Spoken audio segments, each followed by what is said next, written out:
Assalamualaikum warahmatullahi wabarakatuh. Semangat pagi anak-anak, salam sehat dan tetap semangat selalu. Alhamdulillah kita bisa bertemu lagi dengan tema qadha dan qadarnya Allah ya.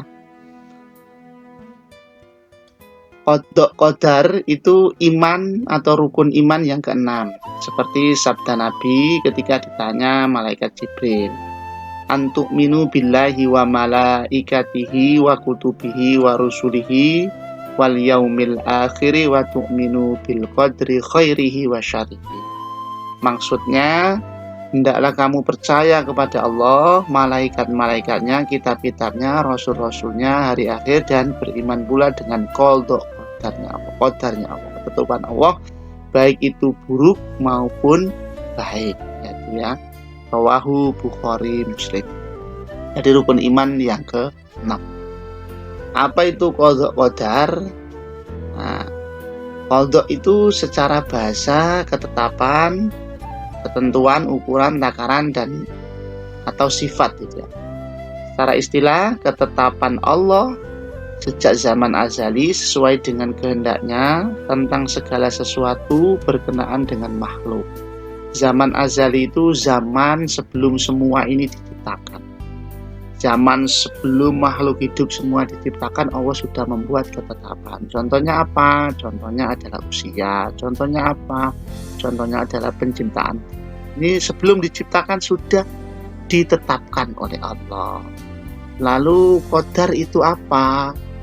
Cara bahasa ketetapan yang telah terjadi atau keputusan yang diwujudkan. Jadi qadha tadi adalah rencananya, qadar itu adalah pelaksanaan.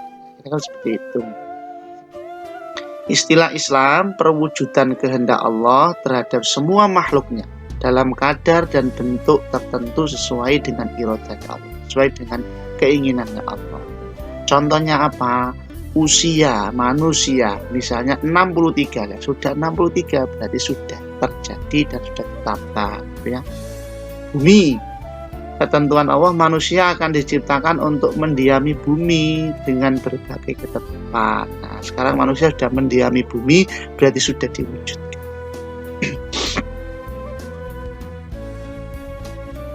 Dengan kata lain, qadar dan takdir merupakan perwujudan atau realisasi dari qadha. Qadha itu adalah ketetapan Allah, qadar atau takdir itu wujud dari ketetapan Allah yang sudah terjadi, itulah qadar atau takdir. Hubungan antara qadha dan qadar sangat erat dan tidak dapat dipisahkan. Qadha adalah ketetapan yang masih bersifat rencana, dan ketika rencana itu sudah menjadi kenyataan, maka kejadian nyata itu bernama qadar atau takdir. Sampai sini paham?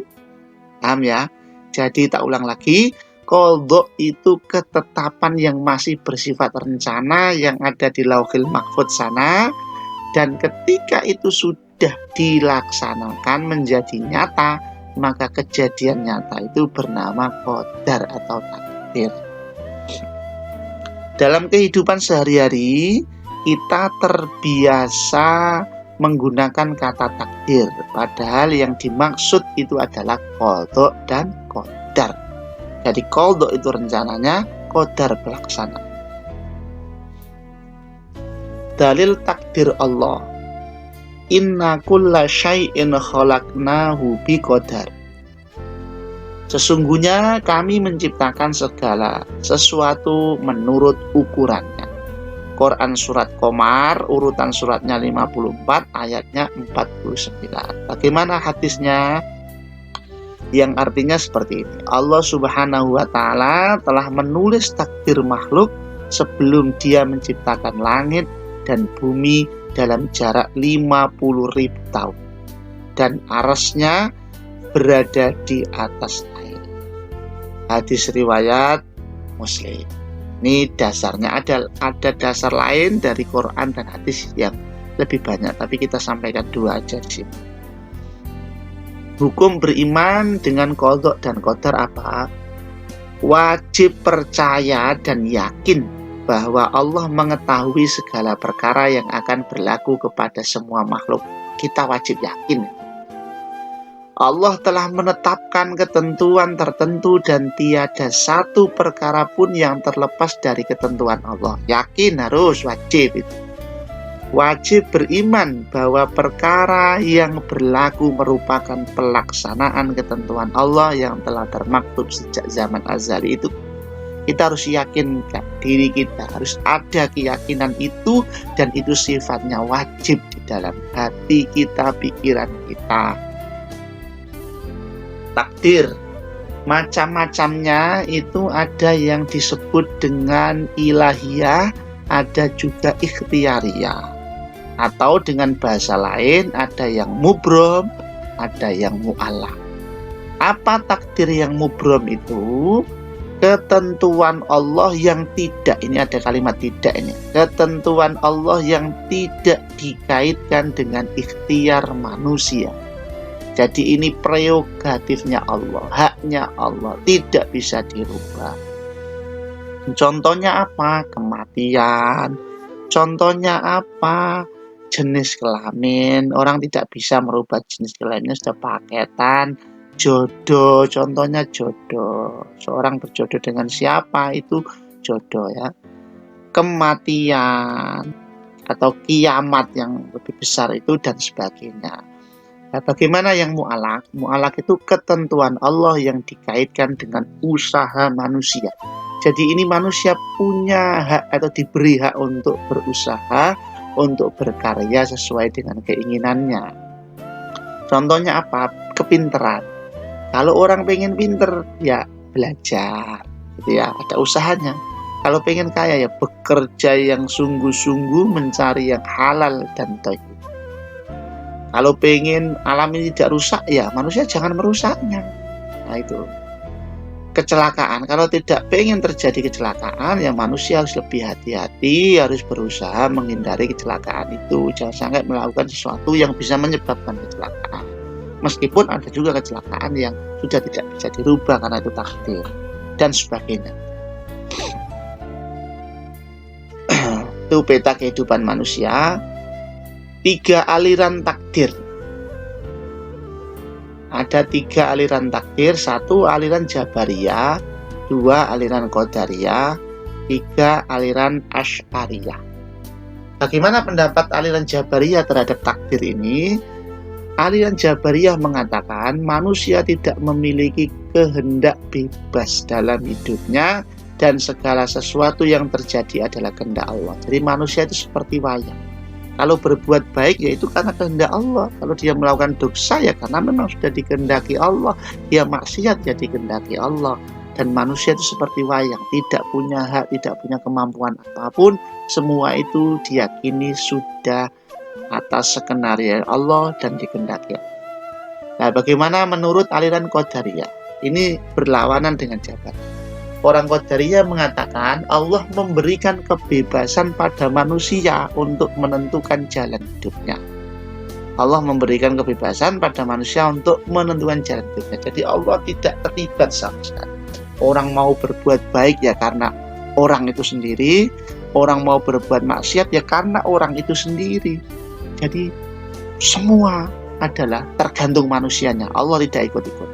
Nah, yang tengah-tengah itu aliran Asy'ariyah. Yang menengahi, ada yang pasti tetap, tak bisa diubah, dan ada yang bisa diusahakan. Jadi ada hal-hal yang tidak bisa dirubah karena itu sudah ketentuan Allah. Tapi ada hal-hal yang bisa dirubah karena wewenang manusia. Itu aliran Asy'ariyah. Itu ya. Kaitan takdir dan ikhtiar. Kaitan takdir, ikhtiar, dan tawakal. Seperti yang dijelaskan, pengertian takdir itu seperti itu tadi. Lah, ikhtiar itu apa? Berusaha melakukan segala daya dan upaya untuk mencapai sesuatu sesuai dengan yang dikehendaki. Jadi usaha manusia itu ikhtiar. Tawakal itu apa? Sikap pasrah dan menyerahkan segala urusan kepada Allah sesudah ikhtiar tentunya, itu ya. Nah, kaitannya bagaimana? Takdir, ikhtiar, dan tawakal adalah 3 hal yang sulit dipisahkan. Tidak bisa dipisahkan dalam hidup manusia. Dengan kemahakuasaannya, Allah menciptakan undang-undang, peraturan, dan hukum yang tidak dapat diubah oleh siapapun. Inilah takdir ya. Tidak dapat diubah, sudah diciptakan oleh Allah. Sementara itu, manusia diberi kebebasan untuk memilih dan diberi hak untuk bekerja dan berusaha demi mewujudkan pilihannya, impiannya. Ada usaha manusia Allah berikan itu, ini yang disebut dengan ikhtiar itu. Akan tetapi setiap manusia tidak dapat dan tidak dibenarkan memaksakan kehendak pada Allah untuk mewujudkan keinginan. Tidak punya kehendak itu, tidak bisa memaksakan. Oleh karena itu kita tawakal, pasrah saja. Setelah ketetapan Allah, takdir sudah dibuat oleh Allah, lalu manusia melakukan ikhtiarnya, ya sudah, dipasrahkan, tawakal kepada Allah, apapun hasilnya harus diterima. Karena itu sebagai ketentuan dari Allah. Inilah kaitan antara takdir, ikhtiar, dan tawakal manusia. Fungsi iman kepada qadha dan qadar dalam kehidupan sehari-hari, apa fungsinya? Mendorong kemajuan dan kemakmuran, menghindari sifat sombong, melatih berhusnudzon baik sangka, melatih kesabaran, terhindar dari sifat ragu dan apa maksudnya mendorong manusia menuju kemajuan dan kemakmuran? Maksudnya manusia bisa mempelajari suatu sifat takaran hukum yang sudah ditentukan oleh Allah terhadap semua kehidupan ini yang pasti itu. Nah, sehingga manusia bisa menghasilkan ilmu pengetahuan dan teknologi bagi kehidupan dengan menelitinya tadi. Nah, supaya lebih maju dan makmur kehidupan. Apa yang dimaksud menghindari sifat sombong? Orang yang sukses tidak sombong, namun semakin rendah hati karena sadar itu bukan semata hasilnya, tetapi sudah ketetapan dari Allah. Apa yang dimaksud fungsinya sebagai melatih husnudzon atau berbaik sangka pada ketetapan Allah, karena apa yang kita inginkan belum tentu berakibat baik. Demikian sebaliknya. Maka kita harus husnudzon sama Allah, melatih kesabaran, sabar dan tidak mengenal putus asa pada saat mengalami kegagalan, karena menyadari bahwa semua kejadian sudah ditetapkan oleh Allah.